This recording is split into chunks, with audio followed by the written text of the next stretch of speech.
संगमी देवभक्त आणि नाम देवभक्त आणि नाम तेथीचे उत्तम चरण रज वंदिता तेथीचे उत्तम चरण रज वंदिता तेथीचे उत्तम चरण रज वंदिता जळती दोषाचे डोंगर जळती दोषाची डोंगर होती नारी नर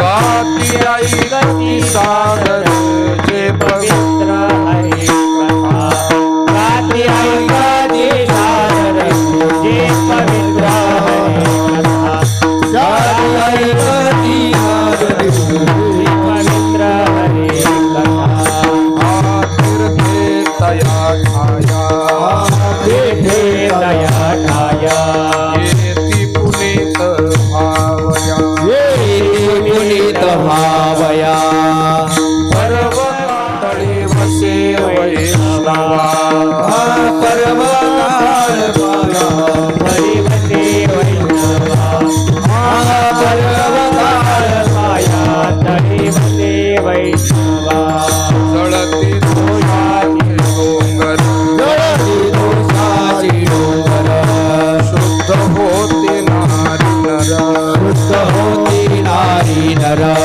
गाती ऐकती सादर जे पवित्र हरी कथा ऐकती सागर ऐकती सागर ती पवित्र अनुगम्य महिमा नाही द्यावया उपमा तुका म्हणे ब्रह्माने निवर्णुया सुखा तुका म्हणे ब्रह्मानेनो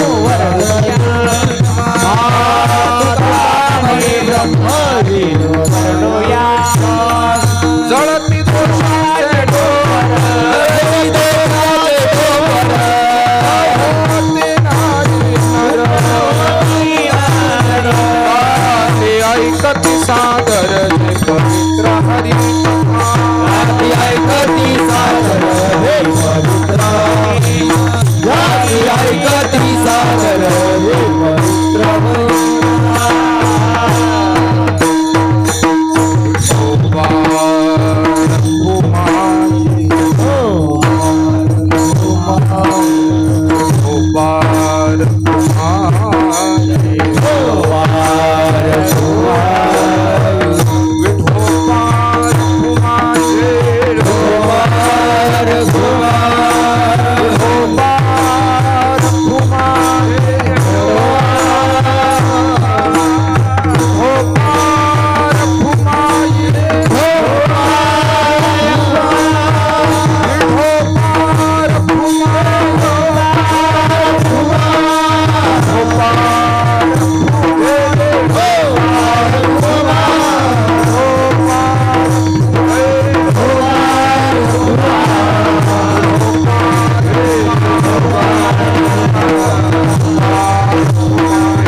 गायनाचार्य संगीत विशारद हरिभक्तिपरायण लक्ष्मणजी महाराज नांगरे, गायनाचार्य हरिभक्तिपरायण भागवतजी महाराज टेकाळे, तसेच मृदुंगाची साथ हरिभक्तिपरायण सागरजी महाराज टेमक, त्याचप्रमाणे हरिभक्तिपरायण मृदंगाचार्य किरण महाराज जाधव.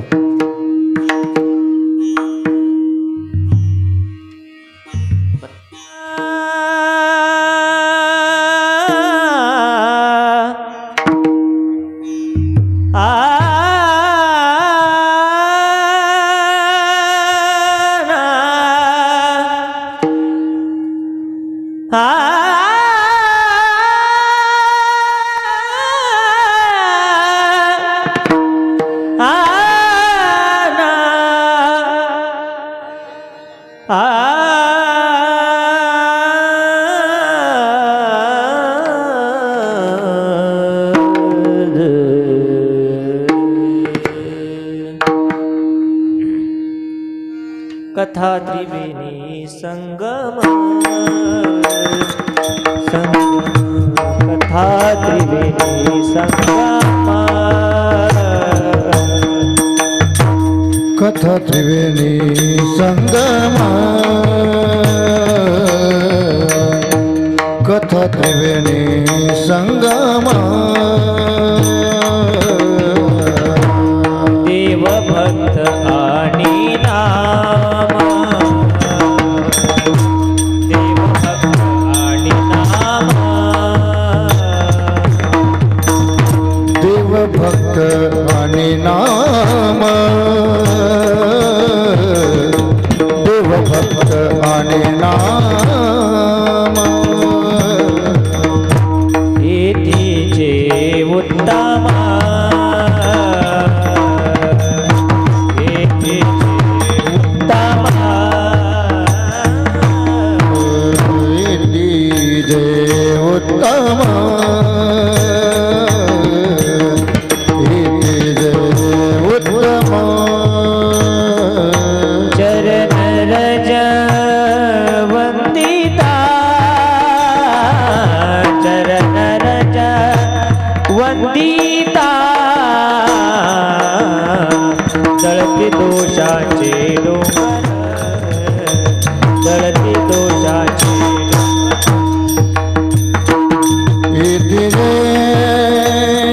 उत्तम चरण रज वंदिता चरण रज वंदिता जळती दोषाचे डोंगर महाराज की जय गुरु महाराज की जय महाराज की जय महाराज की जय महाराज की योगीराज तुकाराम महाराज की जय विठाला विठाला विठाला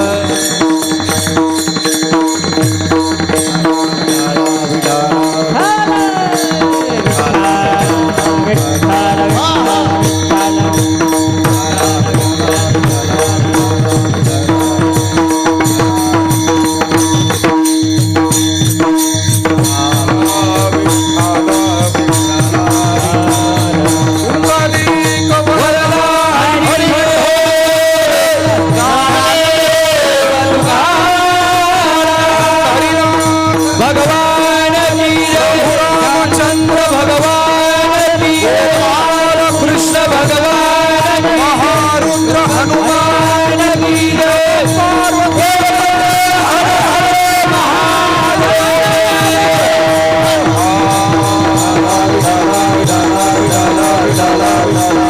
पवित्र हरी कथा तीर्थे तया ठाया अजून थोडा कमी करा येती पुनीत व्हावया पर्वकाळ पाया तळी वसे वैष्णवा जळती दोषांचे डोंगर शुद्ध होती नारी नर गाती ऐकती सादर जे पवित्र हरिकथा अनुपम्य हा महिमा नाही द्यावया उपमा तुका म्हणे ब्रह्मा नेने वर्णुया सुखा जळती दोषांचे डोंगर शुद्ध होती नारी नर गाती ऐकती सादर जे पवित्र हरिकथा महायोग पीठे तटे भीमरथ्याम वरम पुंडरीकाय दातुं मुनीन्द्रये समागत्य तिष्ठन्तमानन्दकन्दं परब्रह्मलिङ्गं भजे पाण्डुरङ्गम् अलङ्कापुरीरम्य सिंहासनस्थं पदाम्भोज तेजस्फुरद्दिक्प्रदेशम् विधीन्द्रादिदेवैः सदा स्तूयमानं समाधिस्थमूर्तिं भजे ज्ञानदेवं नमो सद्गुरु तुकया ज्ञानदीपा नमो सद्गुरु सच्चिदानन्दरूपा नमो सद्गुरु भक्तकल्याणमूर्ति नमो सद्गुरु भास्करा पूर्णकीर्ति तपोज्ञानवैराग्यभक्तिस्वरूपं सदालङ्कृतं साधुसन्न्यासयोगं मुखे यस्य वेदान्तशास्त्रार्थनीतिं नमो नारायणगिरिं ब्रह्मस्वरूपं मस्तकहे पायावरी मस्तकहे पायावरी मस्तकहे पायावरी मस्तकहे पायावरी यावार करी संतांच्या यावार करी संतांच्या वार करी संताच्या वार करी संताच्या या वार करी संताच्या कथा त्रिवेणी संगम देव भक्तानी नाम तेथीचे उत्तम चरण रजवंदिता जळती दोषांचे डोंगर शुद्ध होती नारी नर गाती ऐकते सादर जे पवित्र हरिकथा संत श्रेष्ठ जगदवंदनीय जगद्गुरु श्री तुकाराम महाराज यांचा चार चरणाचा वारकरी संप्रदायाच्या उपासनेचं महत्त्व सांगणारा आणि या उपासना केल्यामुळे त्या उपासकाचाही अधिकार सांगणारा हा अभंग आजच्या कीर्तन सेवेसाठी निवडलाय. महाराज म्हणतात की ही हरिकथा, हे भजन, हे कीर्तन संतांनी दिलेली आम्हाला ही जी भक्ती सेवा हा एक त्रिवेणी संगम आहे आणि हा देव भक्त आणि नाम या माध्यमातून निर्माण होणारा त्रिवेणी संगम. भजन श्रवण केल्यानं उद्धार होईल ही महत्वाची गोष्ट नाही, तर जिथे भजन झालं तिथली माती कपाळाला लावली तरी सुद्धा मनुष्याचा उद्धार होईल हा विश्वास महाराजांनी इथे व्यक्त केलाय. अंतकरणातील दोषांचा परिहार होईल, आबाल वृद्धांना पवित्र होण्याचं एक महान तीर्थ आहे असंही महाराज सांगतात. फक्त सादर अंतकरणानं ते नाम गावं आणि ते श्रवण करावं. तीर्थसुद्धा अशा साधकांच्या चरणाजवळ, अशा महात्म्यांच्या चरणाजवळ येतात आणि पर्वकाळ त्यांच्या पायी वास्तव्य करतो. म्हणून या हरिभक्तीचा आणि हरिभक्तांचा जो महिमा आहे हा अनुपमेय आहे, त्याला उपमा देण्यासाठी नाही. आणि ब्रह्मदेव सुद्धा या सुखाचं, भक्ती सुखाचं वर्णन करू शकत नाही. विठाला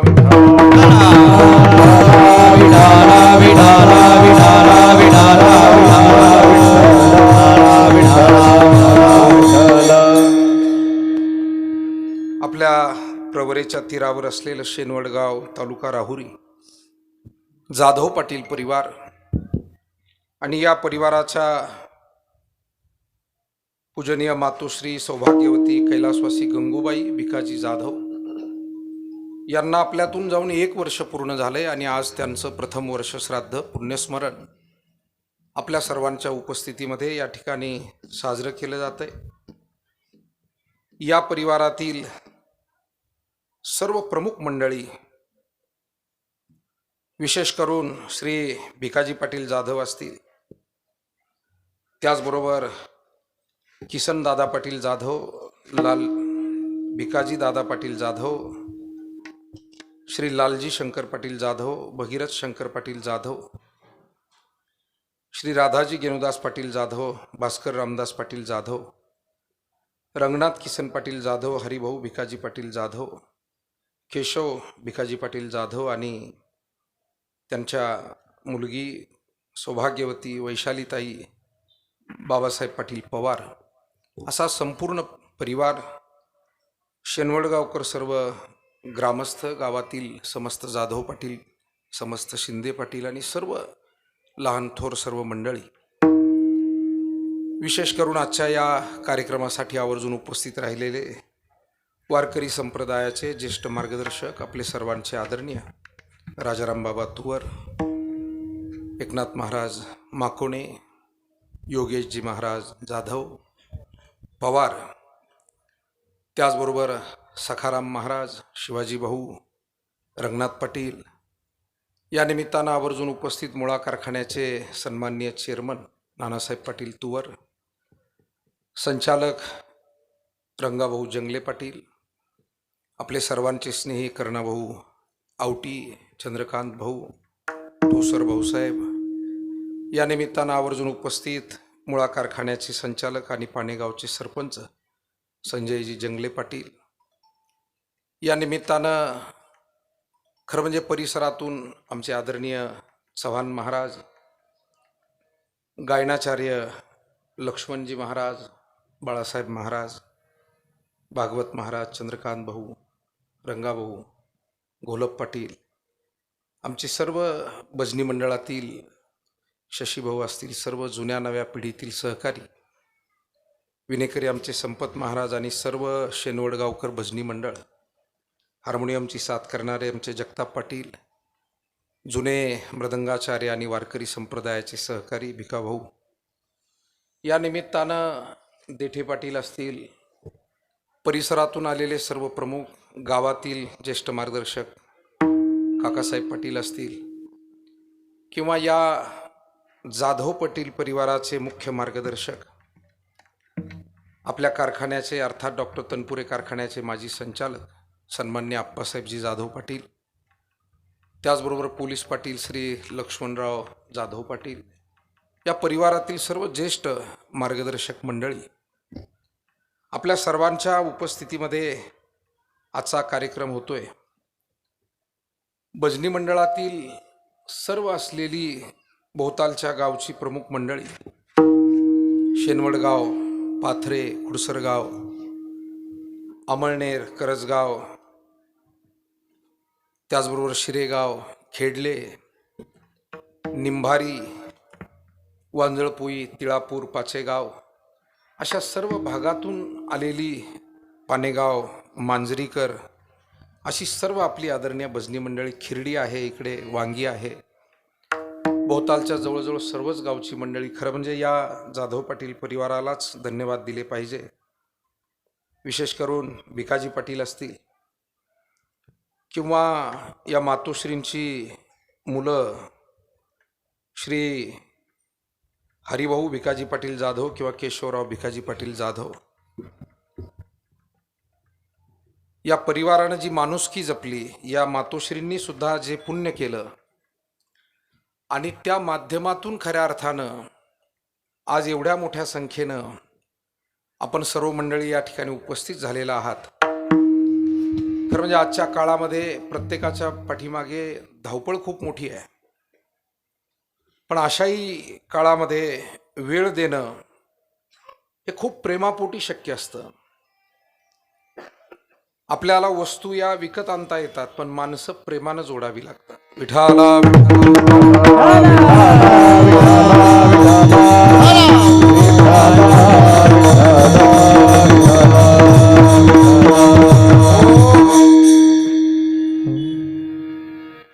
खरं म्हणजे आमचे टेकाळे साहेब असतील, टेकाळे पाटील परिवारातील सर्व मंडळी, जाधव पाटील आणि शिरेगावची होन पाटील आदी करून सर्व मंडळी, आपण सर्वच जण या कीर्तनाच्या माध्यमातून ही श्रद्धांजली या ठिकाणी मातोश्रींना अर्पण करतोय. मला मगाशी या पडू द्या पाऊस होऊन गेलाय थोडासा रात्रीचा आणि त्याच्यामुळे त्याला अभिषेक समजा आता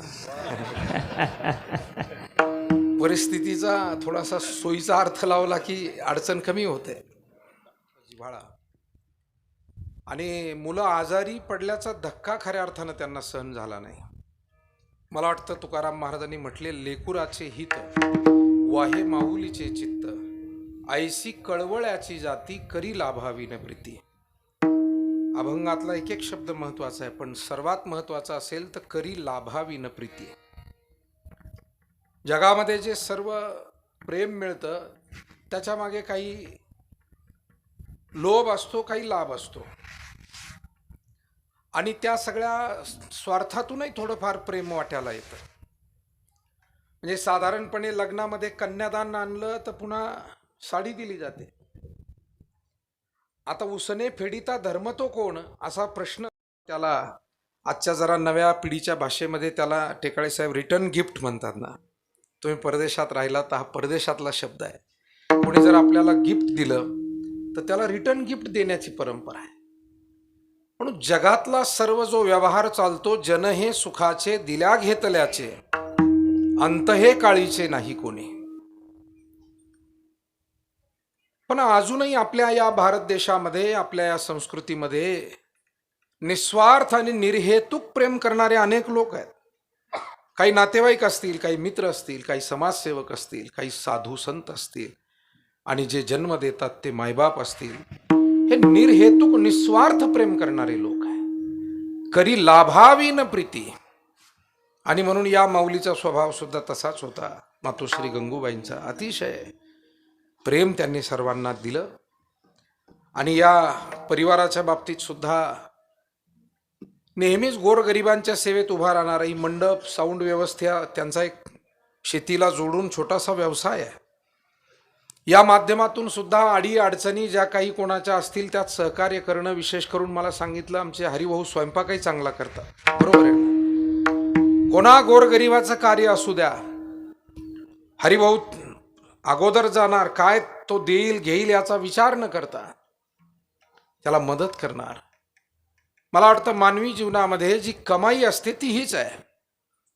बाकीचे 2 पैसे लागतात, गोष्ट खरी आहे, परंतु ते पैसे येतातही आणि जातातही. पण मिळवलेले आशीर्वाद आणि मिळवलेलं प्रेम हे जीवनातून कधीही वजा होत नाही, ते नष्ट होत नाही. विठाला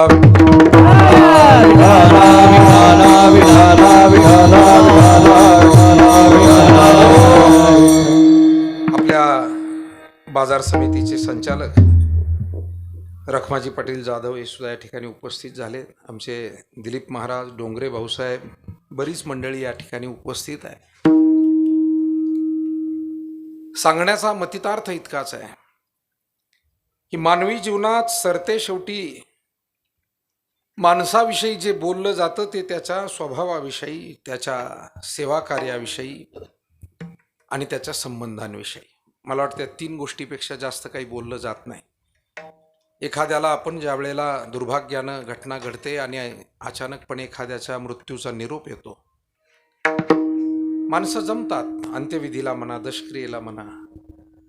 आणि जमल्यानंतर चर्चा काय असते, स्वभाव कसा, याच्यावरती चर्चा होती. चांगला स्वभाव होता, सेवा काय काय केली, अनेक गोष्टी आपल्याला ऐकायला मिळतात. जो तो माणूस आपल्या परीने सेवा करतो. मोठ्या माणसानं मोठ्या पद्धतीनं सेवा करावी, मोठेपणाला शोभेल अशी करावी. बरं का, परमेश्वरानं आपल्याला ती पात्रता त्यासाठीच दिलेली असते. परमेश्वरानं दिलेलं धन, ज्ञान, गुण स्वतःसाठी नाही आहे. झाडाला फळं देण्याची शक्ती आहे, मग ते फळं स्वतःसाठी आहे काय? झाड इतरांनाच देतं ना. जमिनीला पेरलं की उगवण्याची शक्ती आहे, ती जमिनीसाठी आहे काय? जमीन धान्य खाते काय? जमीन एक दाना घेते आणि त्यातून कणीस आपल्याला देते. एका बीजे केला नाश, एका बीजे केला नाश, एका बीजे केला नाश, एका बीजे केला नाश. मग भोगिले कणीस, मग भोगिले कणीस, मग भोगिले कणीस, मग भोगिले कणीस, मग भोगिले कणीस, मग भोगिले कणीस. एका बीजे केला नाश, एका बीजे केला नाश, मग भोगिले गणेश, मग भोगिले गणेश. एका बीजे केला नाश, एका केला नाश, भोगिले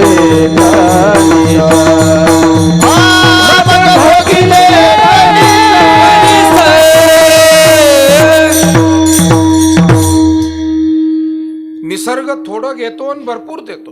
पिकाला पाणी द्यावं लागतं, पण पीक किती येतं? जमिनीला धान्य द्यावं लागतं, पण किलो, 2 किलो, 4 किलो बियाणं पेरलं की काही क्विंटल धान्य आम्हाला ती देते. आपले परमादरणीय महंत रामानंद पुरीजी महाराज यांचंही टाळ्या वाजून स्वागत. महाराज बसा. आपल्या अध्यात्म क्षेत्रामध्ये काही थोर साधू संत मंडळी झाली. त्यामध्ये अलीकडच्या काळात परमादरणीय परमपूजनीय ब्रह्मलीन श्यामसुंदर पुरीजी महाराज यांचं अध्यात्म क्षेत्रामध्ये खूप मोठं कार्य होतं. माऊलींचा जसा स्वभाव, ज्ञानोबारायांनी काय केलं, न पाहे याती कुळाचा विचार, भक्त करुणा करत ज्ञानाबाई. लहान मोठा जवळचा दूरचा भेद न करता माऊली म्हणाले, तुम्हाला जर जगामध्ये संस्कृती रुजवायची आहे तर पहिल्यांदा माणसांना जवळ घ्या आणि मग हळूहळू त्यांना ते ग्रंथाचे संतांचे विचार सांगत राहा. त्यांच्याकडनं हळूहळू ती सेवा करून घ्या. ही खरी वारकरी संप्रदायाची रीत आणि पद्धती आहे. आणि मला वाटतं ही पद्धती जपलेले जे काही थोर महात्मे आपल्या डोळ्यापुढे दिसतात, त्यामध्ये श्यामसुंदर पुरीजी महाराज यांचं जे कार्य, त्यांची जी सेवा, म्हणजे प्रत्येकाला ते आपले वाटायचे आणि प्रत्येकजण त्यांचा शब्द तोलून धरायचा. म्हणजे जसे आपले ब्रह्मलीन सद्गुरू नारायणगिरीजी महाराज असतील, वैराग्यमूर्ती वैकुंठवासी बन्सी बाबा असतील, प्रसंगी हे महात्मे कठोर बोलायचे सुद्धा, परंतु समाजाच्या हितासाठी. योगीराज तुकाराम बाबा खेडलेकर महाराज असतील, वैकुंठवासी गुरुवर्य काशीनाथ बाबा असतील, किती महात्म्यांची नावं खऱ्या अर्थानं आपल्याला सांगता येतील. आणि या सगळ्या महात्म्यांचा सहवास आपल्याला घडला आहे. त्याही पूर्वी वारकरी संप्रदायावर प्रभाव टाकणारे अवघ्या महाराष्ट्रावर काही थोर संत झाले. त्यामध्ये वैकुंठवासी गुरुवर्य कदम माऊली महाराज असतील, गोविंद बाबा असतील, अशाही महात्म्यांचा सहवास आपल्या सगळ्या परिसराला घडलेला आहे. आणि म्हणून आपण त्या सर्व महात्म्यांविषयी खऱ्या अर्थानं कृतज्ञ आहोत. आपल्या वाणीतून आपण त्यांचं स्मरण करावं आणि ते स्मरण जर वक्त्याला मनापासून घडलं तर त्याचं आणखी पुण्य त्याला मिळतं. विठाला विठाला विठाला विठाला विठाला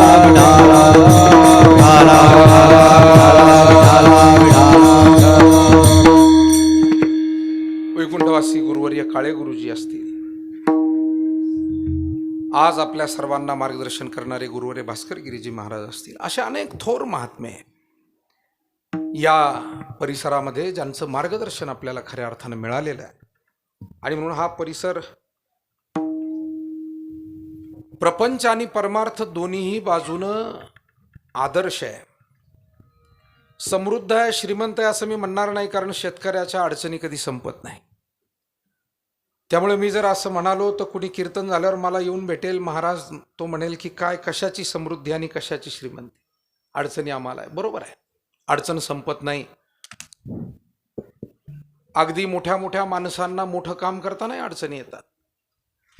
टाटा, बिर्ला, अंबानी यांनाही कधी कधी मोठा तोटा सहन करावा लागतो. त्यामुळे प्रपंच हा अडीअडचणीतूनच चालत असतो.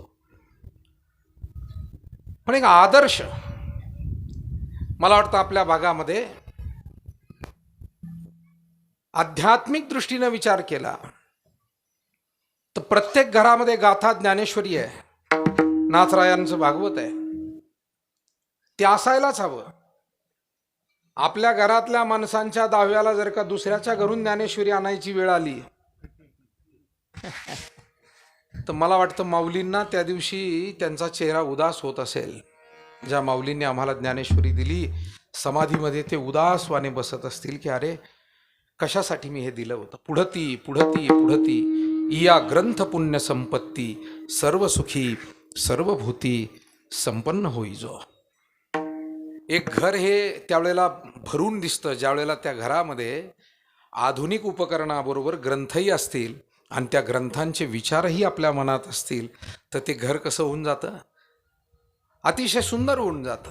महाराजांच्या भाषेत धन्य पुण्यरूप कैसा झाला संसार, देव आणि भक्त तुझा नाही विचार. म्हणून आपला भाग या पूज्य महात्म्यांच्या सहवासाने खऱ्या अर्थानं भाग्यवान आहे. कारण या भागामध्ये प्रत्येक घरात परमार्थाची आवड आहे. आणि भजनी मंडळीचं जे चित्र आपण पाहतो हे त्याचं दर्शन आहे. टाळ्या वाजवून आमच्या या सगळ्या भजनी मंडळींचं कौतुक करावं. गावोगावच्या आलेली ही सर्व जी भजनी मंडळी, पाहुणे मंडळी, आज फार अवघड गोष्ट आहे. एखाद्या ठिकाणी हजारोंचा समाज असतो, मोठी व्यवस्था असते, पण भजनी मंडळी आम्हाला वाकू वाकू पाहावी लागतात. 4 इकडून असतात, 4 तिकडून असतात. त्याच्यातल्या दोघांना तालात वाजवता येतं, दोघं आडताली वाजवतात. आणि मग असं कीर्तन करायची वेळ आली की कीर्तनकार सुद्धा मनातल्या मनात म्हणत राहतो, एक वेळ करी या दुःखा वेगळे. विठाला विठाला विठाला विठाला विठाला. हो, पण हे असं चित्र पाहिलं तर कीर्तनकार म्हणतो, हेची मज सुख देई देवा. कीर्तनकाराला सुख वाटतं. तेव्हा खूप आनंद आहे आपला हा भाग. हे सगळे साधू संत महात्मे आणि त्यांनी दिलेला पवित्र असा अध्यात्माचा विचार घराघरामध्ये. आनंदाची गोष्ट अशी आहे, वाडवडील माणसांनी हा विचार जपला, मधल्या पिढीनेही तो जपला, आणि आज तरुण पिढी सुद्धा तो विचार जपण्याचं काम करते. नाही, जपावा लागेल. प्रपंच हा फक्त पैशाने आणि तंत्रज्ञानाने प्रपंच होत नाही. जीवन जर सुखी करायचे, कुटुंब जर सुखी करायचे, तर त्या कुटुंबामध्ये पुण्य पाहिजे, त्या कुटुंबाला आशीर्वाद पाहिजे, त्या कुटुंबाला सद्विचार पाहिजे, त्या कुटुंबाला सत्संगती पाहिजे. आदर्श अशा ग्रस्ताश्रमाचं वर्णन करताना पहिल्यांदा सांगितलं, घर आनंदी पाहिजे. सानंदम सदनम सुताश सुधियाः कांता मृदुभाषिणी सन्मित्रम सुहृदम स्वयोषितिरतिश्चाज्ञा परा सेवका आतिथ्यम हरिपूजनम प्रतिदिनम मिष्टान्नपानं गृहे साधो संगमुपासते हि सततम धन्यो गृहस्थाश्रमः. गृहस्थाश्रम धन्य करता येतो, किंबहुना आपण अनेकांनी तो केलेला आहे. आमच्यासारख्या वारकऱ्यांना तो पाहायला मिळतो. सानंदम सदनम, घर आनंदी ठेवा, ही मोठी जबाबदारी आहे आजच्या काळामध्ये. आनंदी कशाने राहील? घरातला आनंद फक्त वस्तूंवर नाही, घरातला आनंद सांगितलं मी, पुण्य, सद्विचार, सत्संगती, सेवा, सत्कर्म. कारण या सगळ्या सेवेतून मिळणारं जे पुण्य ते दिसत नाही, पण ते सतत आपल्याला प्रेरणा देत राहतं. माईकमधून आवाज तुमच्यापर्यंत येतो.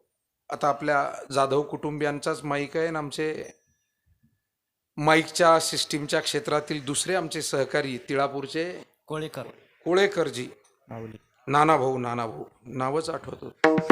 नानाभाऊंचं ऑपरेटिंग चालू आहे. आता हे जे माईक चालतो तो विजेवर चालतो ना, वीज आहे, विद्युत आहे. फॅन चालतो म्हणजे विजेवर चालतो. फॅन दिसतो, वीज दिसत नाही. तसं घरातलं सुख दिसतं, सुखामागचं पुण्य दिसत नाही, पण पुण्य आहे म्हणून सुख आहे, ध्यानात घ्या. हा त्याच्यातला जन्यजनक भाव आपण ध्यानात घेतला पाहिजे. कारण कोणतीही गोष्ट कार्याशिवाय निर्माण होत नाही, कारणाशिवाय निर्माण होत नाही. कोणतंच कार्य कारणाशिवाय त्याची उत्पत्ती नाही. मग सुख हे जर कार्य आहे तर पुण्य हे त्याचं कारण आहे, आशीर्वाद हे त्याचं कारण आहे, सेवा हे त्याचं कारण आहे. आणि म्हणून आपल्याला या वाडवडील माणसांकडून, ही जी माणसं आपल्यातून एक एक चाललेली आहे, यांच्याकडून नव्या पिढीने एक गुण घ्यायचा आहे, आणि तो म्हणजे पुण्य करण्याचा गुण, सेवा करण्याचा गुण, संबंध जोडण्याचा गुण. या माणसांनी माणुसकी जपली, या पिढीने पुण्य केलं. पुण्य केलं म्हणजे काय फार मोठं काही लाखोंचा खर्च केला असा अर्थ नाही. आणि पुण्य करायला लाखोंचा खर्च करावा प्रत्येकानं असंही नाही. ज्याची शक्ती आहे त्यानं जरूर करावं, पण ज्याला आपल्या परीनं जमेल त्यानं तसं करावं. शबरीनं बोरं दिली रामाला. शबरीला काय बासुंदी करता आली नाही, गुलाबजामुनही आणता आले नाही. काय होतं तिथे जंगलामध्ये, वनामध्ये? पण राम येतील त्या पवित्र भावनेनं शबरीनं आयुष्यभर रामाची वाट पाहिलेली होती. आणि जेव्हा राम आले, लोक पळतच आले सांगायला. कारण राम म्हणाले, पा मला पहिल्यांदा माता शबरीला भेटायचंय. खूप वय झालंय शबरीचं, मला कळलंय, आणि खूप वाट पाहिली तिने माझी, बालपणापासून ते म्हातारपणापर्यंत. मला शबरी मातेकडे गेलं पाहिजे. आणि राम येणार ही वार्ता काही लोकांकडून कळली. शबरीची धावपळ सुरू झाली. उठता येत नव्हतं, बसता येत नव्हतं, डोळ्यांनी धड दिसत नव्हतं, ऐकू येत नव्हतं. पण लगबग काय तुराट्या घेतल्या, खराटा घेतला, झाडझुडत चालू केली, कुठे फुलं अंथरून ठेवली. रोजच करायची राम येतील म्हणून. आजही केलं. आणि रामाला काय द्यावा आता प्रसाद म्हणून, कारण आपली संस्कृती आहे, आपल्या वाडवडिलांनी ही जपलेली संस्कृती आहे. किती गरीब घर असू द्या, किती अडचण असू द्या, पण निदान 2 घोट चहा पाणी म्हणा, 2 घास जेवण म्हणा, हे आपण देत आलोय, आजही आपण देत आहे. आणि फार मोठी गोष्ट आहे. हे काही कमी अन्नदान नाही आहे. कबीर महाराज म्हणतात, संपत नहीं तो हाथ जोड़ कर दे लोटा भर पानी, कबीरदास यह तो संतन की है बानी. कुरवरे नारायणगिरीजी महाराज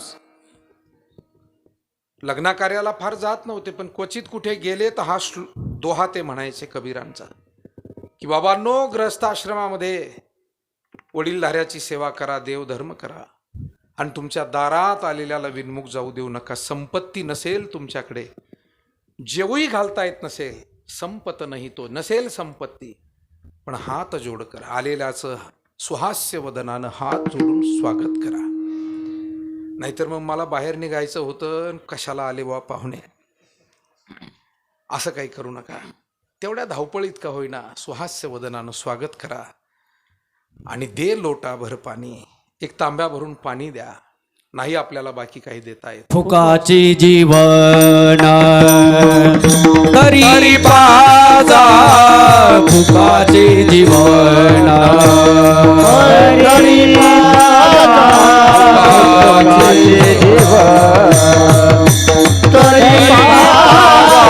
फुकाची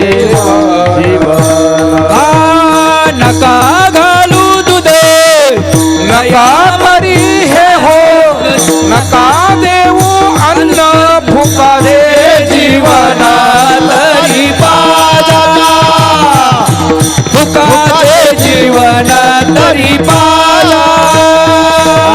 नका करू हे हो, नका देऊ अन्न, फुकाचे जीवन तरी पाजा.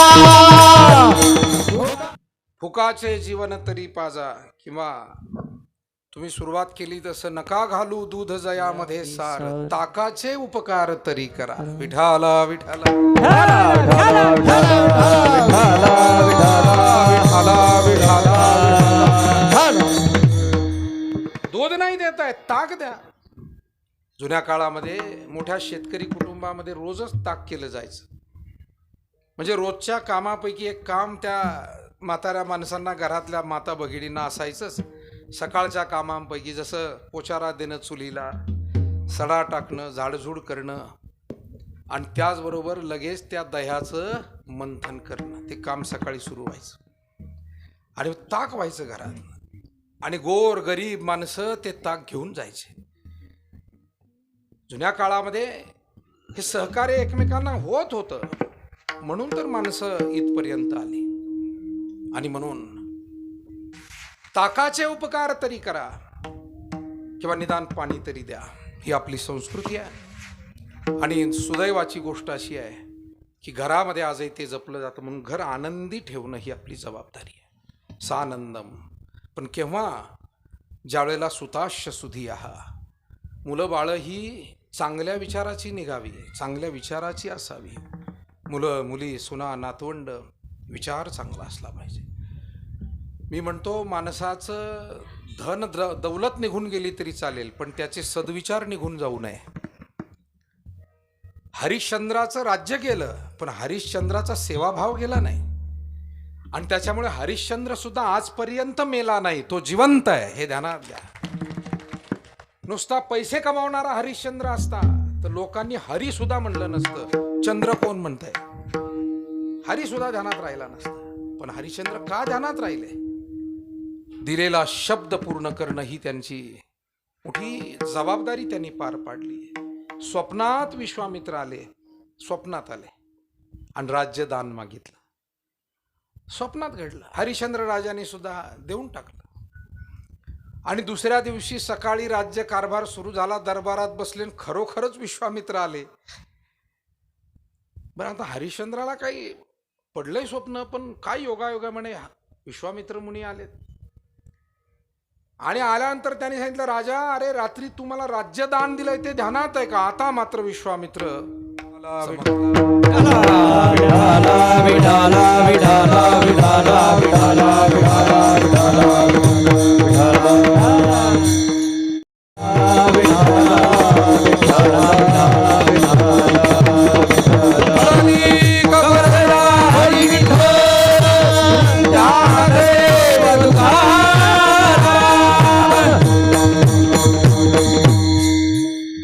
सांगण्याचा भाव असा आहे की मानवी जीवन हे सुख आनंद याच्यासाठी असूसलेलं आहे. आणि ते सुख, तो आनंद वेगवेगळ्या ठिकाणी शोधण्याचा प्रयत्न सुरू आहे.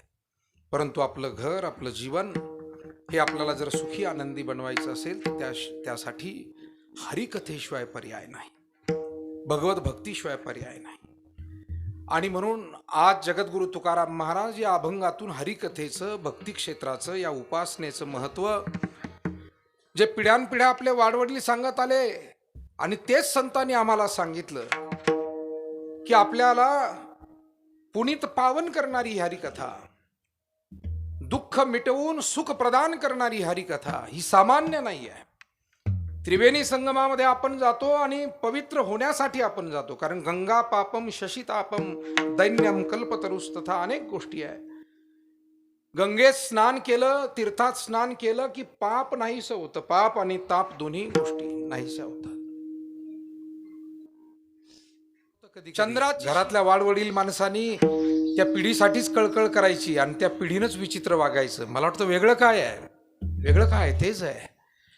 आणि म्हणून महाराज 13 दिवस उपोषण करत बसले. नको मला हे अन्न, नको पाणी, नको. ज्याच्यासाठी जीवन मला परमात्म्यानं दिलं होतं ते काम निर्माण केलं आणि ते पुन्हा बुडवावं लागलं. मला जगण्याची आता इच्छा नाही. 13 दिवस उपोषण तुकोबारायांचं त्या शिळेवरती. मागे पंतप्रधानांनी येऊन त्या शिळा मंदिराचं जे उद्घाटन केलं देहूमध्ये, ते त्या शिळेवर बसले. 13 दिवस झाले निश्चक्र करिता, धावरे अनंता माय बापा. आणि सरते शेवटी परमात्म्यानं म्हणतात की बालरूप घेऊन त्या वह्या जशाच्या तशा कोरड्या आणून दिल्या. जळी दगडा सहित वह्या तारियल्या जैशाला ह्या. आणखी एका विचारवंतांना असे विचार मांडलेत की तुकाराम महाराजांना भेटायला लोक आले, गाथा बुडाली, महाराज दुःखी झाले. मग आजूबाजूचे सगळे लोक नास्तिक असतात का? पुष्कळ भाविकांची संख्या मोठी असते. येऊ लागले आणि आल्यानंतर ते दिंडी घेऊन आले, अभंग म्हणतच आले. महाराजांना आनंद झाला. ही प्रत तर देवानं दिलीच, पण त्या अगोदर हे अभंग यांच्या पाठ झालेले आहे. माता रामेश्वर शास्त्रीनं पुन्हा 10 वेळा जरी गाथा बुडवला, आता काही घोर राहिलेला. कारण आलेल्या दिंड्या अभंग म्हणत आल्या. विचार संपत नसतो. जो श्रेष्ठ विचार आहे तो सदोदित राहतो. आणि रामेश्वर शास्त्रींनाही हे कळलं. त्यांना आश्चर्य वाटलं. पुढे रामेश्वर शास्त्रींच्या बाबतीत झालं. पुण्याच्या जवळ एक अनगडशाह फकीर होते आणि रामेश्वर शास्त्री कुठे पुण्याला वाघोलीतून गेलेले. दुपारची वेळ, जरा उकाडा होता म्हणून स्नान करावं वाटलं. एक बारव होती, बारव. आणि त्या बारवेमध्ये रामेश्वर शास्त्रीनं स्नान केलं. आता ती बारव त्या अनगडशाह फकीराची होती. तो फकीर मोठा रिद्धी सिद्धी संपन्न होता आणि त्याला राग आला. माझ्या परवानगीशिवाय माझ्या बारवे पिण्याचं पाणी वगैरे असेल, तो आंघोळ कोणाला करू देत नसेल. करायची असेल तर वर पाणी घेऊन मग करा. ज्या त्या ठिकाणचे काही नियम असतात ना. आपण कुठल्याही नवख्या ठिकाणी गेलं ना तर आपण विनाकारण वावगं वागू नये. तिथले नियम आपण कोणी असू द्या, महाराज आहे, अमुक आहे, तमुक आहे, पण त्या एखाद्या देवस्थानला आपण गेलो, एखाद्या कार्यक्रमात गेलो, तिथले नियम सांभाळा. ही एक सभ्यता असते. ते रामेश्वर शास्त्री आले ना, आंघोळच केली त्या बारवात. त्या फकीराला कोणी सांगितलं, तो अनगडशाह आला आणि पाहिलं. आप ये इस बारव में कैसे स्नान कर सकते हो? मेरे परवानगी के बजाय आपने स्नान किया है. आप ऐसे ही डूबते रहो. शाप दिला, असेच पाण्यात पडून राहा. आणि झालं असं, पाण्यातून वर आले का अंगाची त्यांच्या अंगाला एकदम असा गरम उष्मा सुटायचा, चटके लागायचे, खूप त्रास व्हायचा, फणफणून ताप यायचा. काय करावं, पुन्हा पाण्यात गेलं की बरं वाटायचं, बाहेर आलं की अंगार व्हायचे. काय करावं सुचेना, बारवेतून वर येता येईना. शेवटी कसं बसं ओले वस्त्र अंगावर टाकले, 4 शिष्य घेतले, म्हणले पाणी टाकीतच चला अंगावर. पुण्यातून थेट आळंदीला आले. आळंदी माऊलींचं स्थान, आणि माऊलींना येऊन साष्टांग दंडवत घातलं, अनुष्ठान केलं. शिष्य होतेच. गुरुवर्य नारायणगिरीजी महाराज फार गोड सांगायचे, म्हणजे महादेवाच्या डोक्यावर गळती धरतात तशी रामेश्वर शास्त्रीच्या अंगावर पाणी ओतत होते शिष्य. त्रासच एवढा व्हायचा उष्णतेचा. काय करावं, शेवटी अनुष्ठान चाललं आणि दृष्टांत दिला माऊलींनी की तुझ्या हातून तुकोबारायांचा अपमान घडलेला आहे आणि त्याच्यामुळे माझ्या आशीर्वादानं हे बरं होईल, पण ज्याच्यामुळे झालं तिथे जाऊन तू क्षमा मागणं हे जास्त गरजेचं आहे. आणि मग त्यांना तिथून देहूला पाठवलं. रामेश्वर शास्त्री देहूला गेले, तुकोबारायांचे पाय धरले. महाराजांनी सांगितलं, शास्त्रीजी कशाला त्रास घेतला? नाही म्हणे, महाराज काहीतरी शाप लागला. तुकोबाराय म्हणले, मी माझ्या आयुष्यात कधी कोणाला शाप दिला नाही. काही झालं असेल तुम्हाला या सगळ्या याच्यातून तर एवढा अभंग वाचा. आणि अभंग दिला. चित्त शुद्ध तरी शत्रु मित्र होते, चित्त शुद्ध तरी शत्रु मित्र होते, खाती सर्पतया,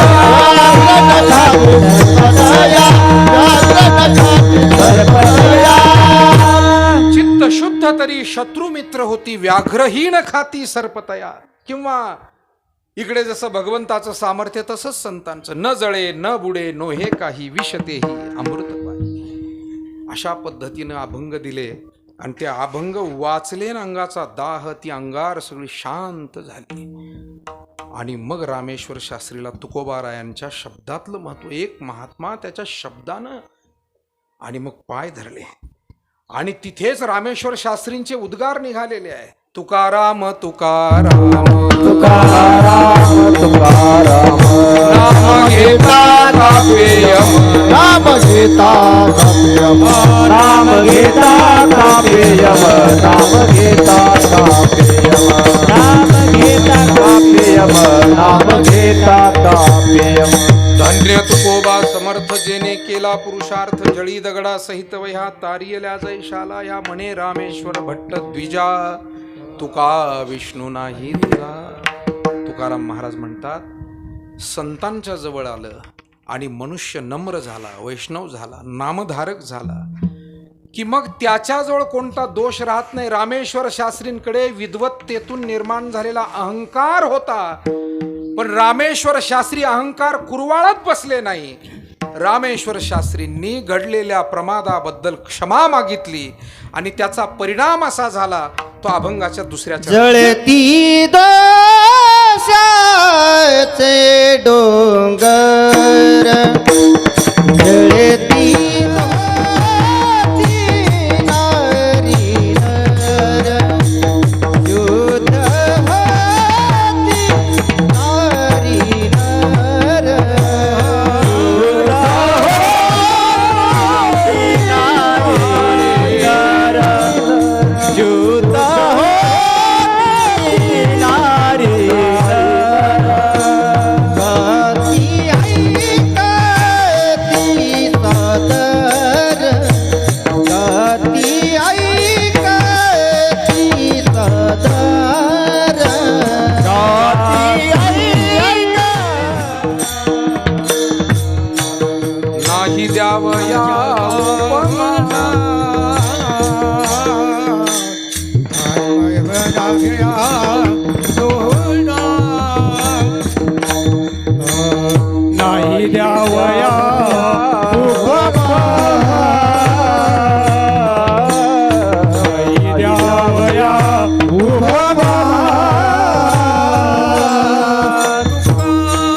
झालेली सेवा भगवंताच्या सद्गुरूंच्या अधिष्ठान दैवत श्री मारुतीरायांसह सकल देवतांच्या चरणी अर्पण करूया. सर्वांच्या वतीनं सौभाग्यवती कैलासवासी गंगूबाई भिकाजी जाधव यांना भावपूर्वक आदरांजली अर्पण करतो आणि त्यांना परमात्मा चरणी स्थान प्राप्त झालेलंच आहे. कुठल्याही घरातील आई ही शेवटी सेवामूर्ती, भक्तिमूर्ती, एक भावमूर्ती असते.